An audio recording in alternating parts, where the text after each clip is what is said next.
O Senhor esteja convosco. Proclamação do Evangelho de Jesus Cristo segundo Marcos. Naquele tempo, quando Jesus saiu a caminhar, veio alguém correndo, ajoelhou-se diante dele e perguntou: Bom mestre, que devo fazer para ganhar a vida eterna? Jesus disse: Por que me chamas de bom? Só Deus é bom e mais ninguém. Tu conheces os mandamentos: não matarás, não cometerás adultério, não roubarás, não levantarás falso testemunho, não prejudicarás ninguém, honra teu pai e tua mãe. Ele respondeu: Mestre, tudo isso tenho observado desde a minha juventude. Jesus olhou para ele com amor e disse: Só uma coisa te falta. Vai, vende tudo o que tens e dá aos pobres, e terás um tesouro no céu. Depois vem e segue-me. Mas quando ele ouviu isso, ficou abatido e foi embora cheio de tristeza, porque era muito rico. Jesus então olhou ao redor e disse aos discípulos: Como é difícil para os ricos entrar no reino de Deus. Os discípulos se admiravam com estas palavras, mas ele disse de novo: Meus filhos, como é difícil entrar no reino de Deus. É mais fácil um camelo passar pelo buraco de uma agulha do que um rico entrar no reino de Deus. Eles ficaram muito espantados ao ouvirem isso e perguntavam uns aos outros: Então, quem pode ser salvo? Jesus olhou para eles e disse: Para os homens isso é impossível, mas não para Deus. Para Deus tudo é possível. Pedro então começou a dizer-lhe: Eis que nós deixamos tudo e te seguimos. Respondeu Jesus: Em verdade vos digo, quem tiver deixado casa, irmãos, irmãs, mãe, pai, filhos, campos por causa de mim e do Evangelho, receberá 100 vezes mais agora, durante esta vida, casa, irmãos, irmãs, mães, filhos e campos, com perseguições, e no mundo futuro a vida eterna. Palavra da salvação. Glória a vós, Senhor.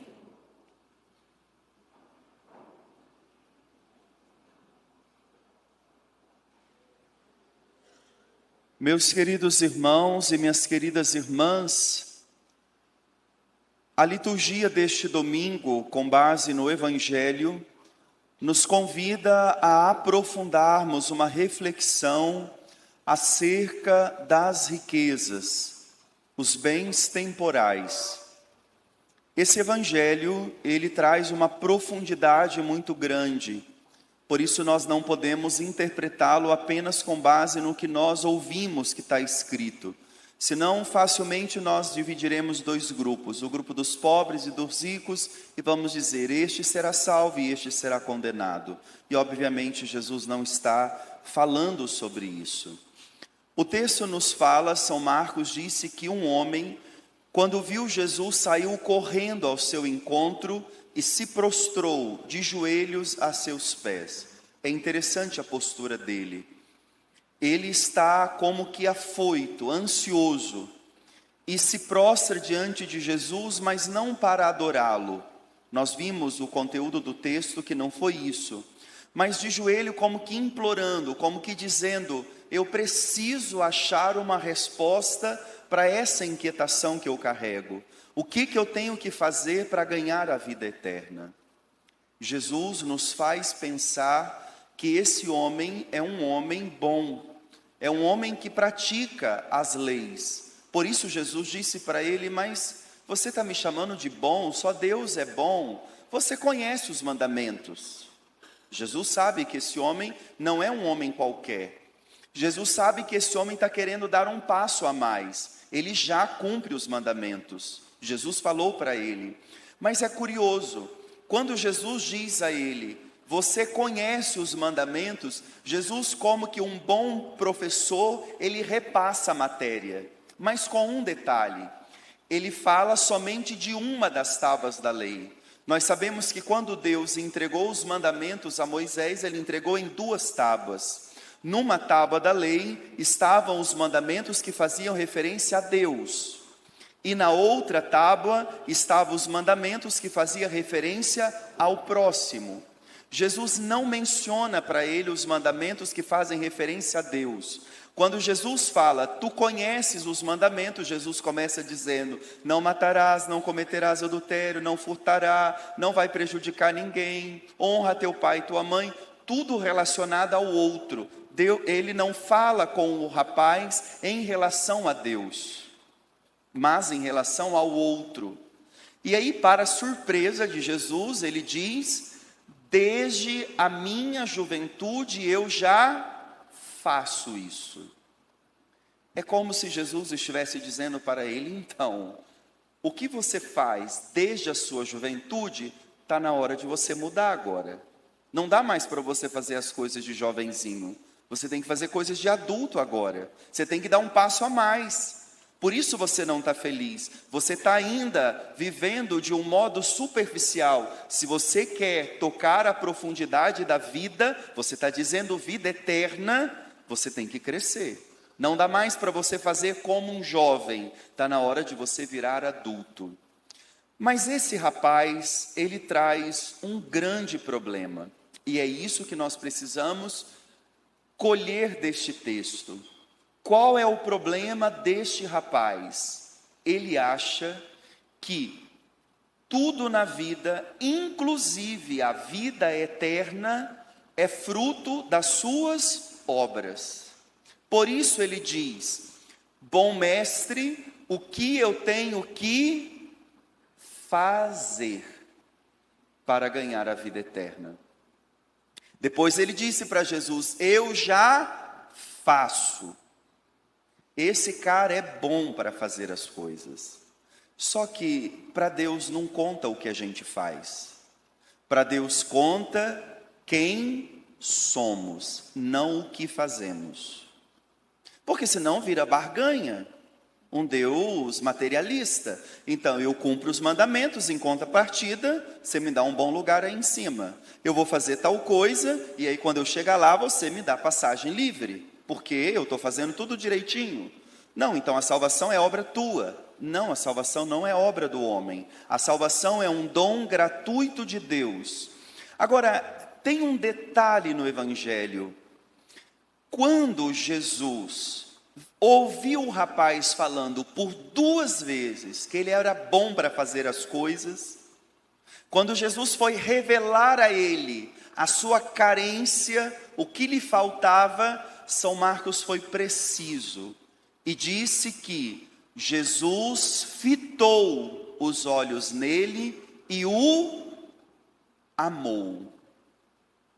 E disse: uma coisa só te falta. Vai, vende tudo o que você tem, dá aos pobres, vem e segue-me, e você terá um tesouro no céu. Olha que curioso. O rapaz está falando de fazer, fazer, fazer. Jesus está dizendo: o seu problema não é fazer, você faz. O seu problema é que você não deixa a sua existência acontecer, você não é. Por isso Jesus olhou para ele com amor, como que para dizer: você só vai dar conta de viver isso que eu vou te dizer agora, se antes você se render a uma realidade. Qual? De ser amado. E o jovem nem tchum para isso. Jesus, o texto grego disse que Jesus viu dentro dele, mais do que olhar, Jesus viu dentro dele e o amou. Aqui está a receita. Entenda o que o padre disse no início. A questão não é ter bens, ser rico, e aí vai para o inferno. Não, Jesus não falou isso. O que Jesus está dizendo é: você não pode pensar que a sua riqueza faz você. Você não pode pensar que o que você tem ou não tem faz você. Não é isso. Você precisa ser senhor do que você tem. Você precisa administrar o que você tem. É você que tem que dizer para as suas coisas o que você fará. E o que está acontecendo? É o que esse jovem tem que está dizendo que ele tem que fazer.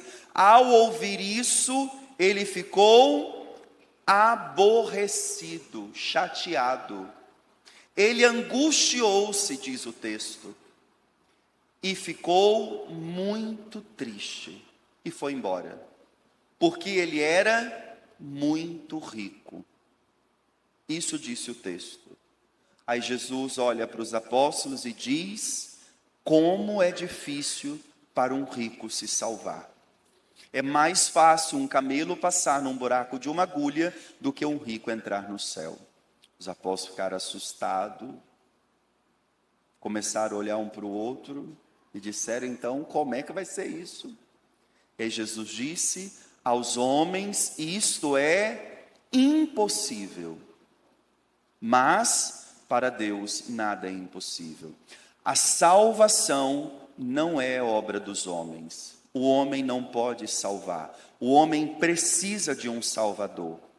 E ele precisa ser humilde, pobre, para aceitar isso, que o dinheiro não traz tudo o que ele precisa na vida.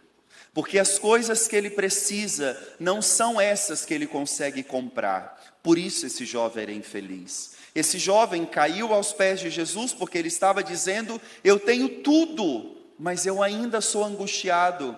Eu tenho tudo, mas eu sinto ainda em mim uma carência.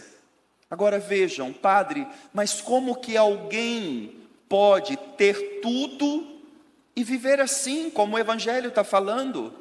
Só com uma condição: tem que se saber amado por Deus.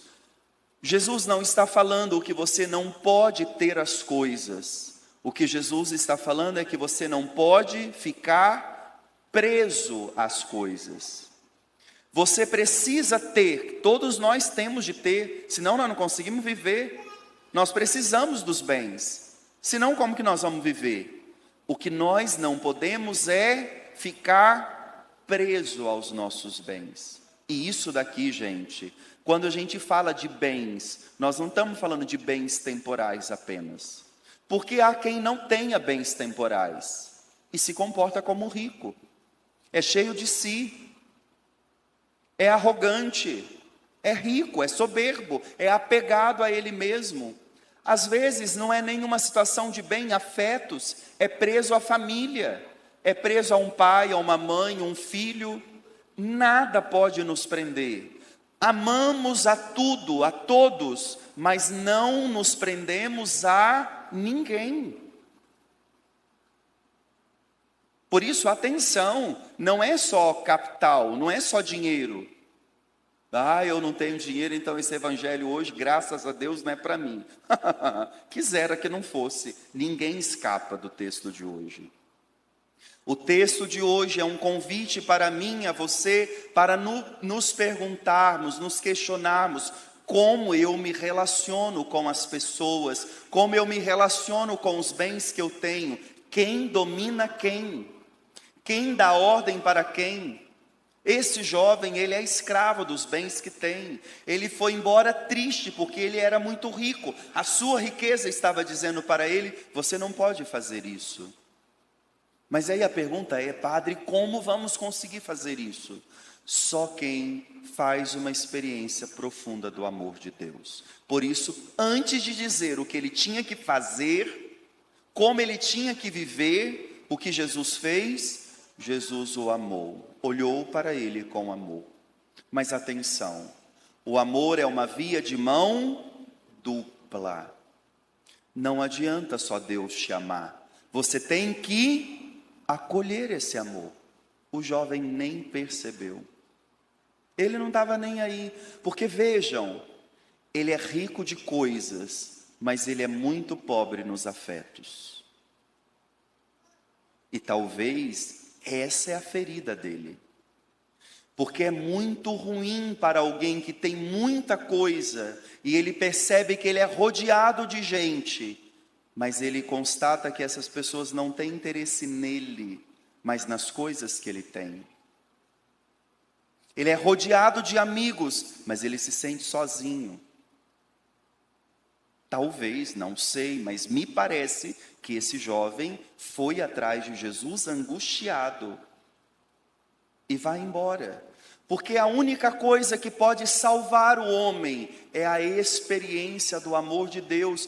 Porque como justificar alguém que por causa de um chamado larga a mão de tudo e vai viver para Deus?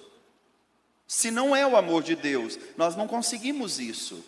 Como conseguimos abrir mão de tantas coisas só por causa de um amor? Observa, é o amor que dilata o teu coração, é o amor que aperfeiçoa você na caridade, é o amor que faz você olhar para tantas coisas que antes você brigava e hoje você fala, não vale a pena, é melhor ter paz, vamos ficar aqui nós mesmos, deixa isso para lá. Só quando a gente ama. Quando nós não amamos, a gente briga por causa de uma agulha. Quando nós amamos, a gente diz, não faz mal, toma aquilo, pode levar. Vai ficar feliz? Pode ir, vai embora. Fique em paz. O amor faz isso conosco. Se não tiver o amor, nós continuamos egoístas, olhando só para nós, achando que o muito que temos vai nos salvar. Não nos salva. Porque, irmãos e irmãs, nós precisamos falar disso.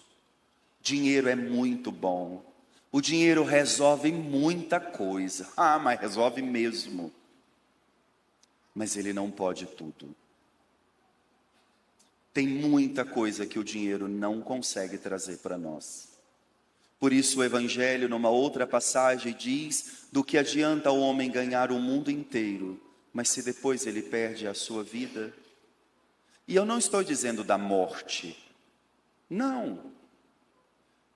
Tem muita gente viva que já está morta. Não pode usufruir. Tudo é limitado, não pode. Imagina que é isso, que vida que é essa? Já está morto. Ele não usufrui, ele não tem alegria. Ele não tem liberdade frente a tudo que ele conquistou. Ele é escravo. Não, isso não é vida. Não vale a pena. Por mais que a sua riqueza seja absurda de grande, se você não tem uma vida, não vale a pena. E de novo eu digo, eu não estou falando só de dinheiro. Tem muita gente sabotando a sua qualidade de vida em nome de ter coisas e está perdendo o mais precioso, que é a qualidade da sua vida. Não adianta. Amanhã nós caímos doente e depois já não existimos mais. Se nós valorizarmos muito essas coisas, as pessoas não ficam conosco, elas nos abandonam, porque a gente vai ficando, desculpa a expressão, tão soberbo, tão nojento, que ninguém suporta mais a gente, porque fica muito cheio de si, tudo é o melhor, é só você que pode, é só você que vai. Ninguém aguenta isso. E no final, o preço que você paga é muito caro, não vale a pena. Por isso Jesus olhou para aquele homem com amor e disse: uma coisa só te falta, seja livre, tenha liberdade diante dos seus bens. Vai, vende os teus bens, dá aos pobres, depois você vem e me segue, porque você não vai poder me seguir com tudo o que você tem. Só quem é livre pode seguir o amor. Guarde isso. Só quem é livre pode seguir o amor. Quem não é livre não dá conta de ir atrás do amor. Ele se perde nele mesmo. Pedro, quando ouviu isso, falou: Senhor, e nós? Espera aí, o senhor disse que a questão é deixar? Onde nós entramos nessa? E nós que deixamos tudo, terra, irmão, esposa, tudo, e te seguimos. Quem fez isso por causa de mim, terá nesta terra 100 vezes mais. Detalhe, com perseguições, porque senão a gente começa a ficar com as coisas que a gente gosta.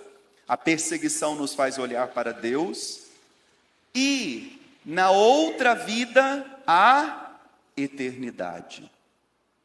Era o que esse jovem queria. Jesus acabou de falar para os apóstolos. Mas aquele jovem queria fazer isso com as suas forças. A gente não faz isso com as nossas forças. A gente só faz isso por amor. Jesus fitou o olhar em Pedro e disse: segue-me. O que ele fez? Deixou tudo e foi atrás de Jesus. Livre. Deixou-se ser tocado pelo amor. Agora pode ir atrás do Senhor. E de verdade, o que o Senhor pede de nós não é que nós ignoremos os nossos bens, mas é que a gente tenha liberdade frente a eles. Nós precisamos tomar cuidado, senão, como eu disse, nós vamos enaltecer o pobre e vamos colocar o rico para baixo. Esses conceitos são perigosos, porque o pobre da Bíblia e o rico da Bíblia não é do jeito que você pensa. Porque para nós, rico é quem tem dinheiro. Na Bíblia, rico é quem é cheio de si, quem é soberbo. Na nossa cabeça, pobre é quem não tem as coisas. Na Bíblia, esse é miserável. Pobre na Bíblia é quem depende de Deus. Não é quem não tem as coisas. É quem coloca a sua confiança no Senhor. E isso, todos nós somos chamados. Porque eu, na minha pouca experiência de padre, eu já vi as duas coisas. Eu já vi gente muito rica, materialmente falando, mas com um coração livre, que quando você olha, você até assusta depois, quando você sabe o patrimônio que aquela pessoa tem, porque ela se comporta como um irmão normal, não tem nada, não tem uma estrela na testa dizendo que ele é diferente, é irmão, e quando percebe uma necessidade, é o primeiro a dispor-se a ajudar. Mas eu também já vi gente que chamamos de pobre, e extremamente soberbo, que até faz da sua condição um modo de ofender quem tem muito, como que obrigando o outro a olhar para a situação dele e fazer algo. Isso não é evangélico. O pobre é aquele que depende de Deus. O pobre verdadeiro é aquele que, quando se sente agraciado, ele enche o coração, os lábios e diz: Deus lhe pague, Deus te recompense. O rico, por mais que tenha, quando ele é cheio de Deus, ele diz a mesma coisa: Deus te abençoe, Deus te recompense, muito obrigado por isso. Ele não acha que o dinheiro dele compra salvação, ele não acha que o dinheiro dele faz barganha com Deus. Ele ajuda porque reconhece que Deus o deu com muita graça, capacidade, saúde, força, e ele ajuda onde precisa. Irmãos e irmãs, concluo a homilia dizendo: a palavra de hoje deixa para nós um questionamento. Quem sou eu? Sou eu, frente aos bens que eu tenho, frente às pessoas que eu tenho. Quem domina quem? Será que são as minhas coisas, as pessoas que eu tenho, que ditam as regras da minha vida? Ou eu livremente sei reconduzir a minha história frente às realidades que eu tenho? Que o Senhor nos ajude a alcançarmos a verdadeira liberdade, a liberdade interior, que me faz compreender que todos somos dependentes de Deus. Por isso a primeira leitura disse de Salomão: ele não pediu reinos, cetros, tronos, ele pediu sabedoria. Tendo sabedoria, a gente administra o que vier. Tempos muitos gordos e tempos magros. Tendo sabedoria, a gente sabe reconduzir. Se não tiver sabedoria, nós trocamos o certo pelo errado, o errado pelo certo e nos perdemos. Que o Senhor nos ajude a alcançarmos a verdadeira sabedoria que faz escolher sempre o Senhor como a nossa única riqueza. Louvado seja nosso Senhor Jesus Cristo.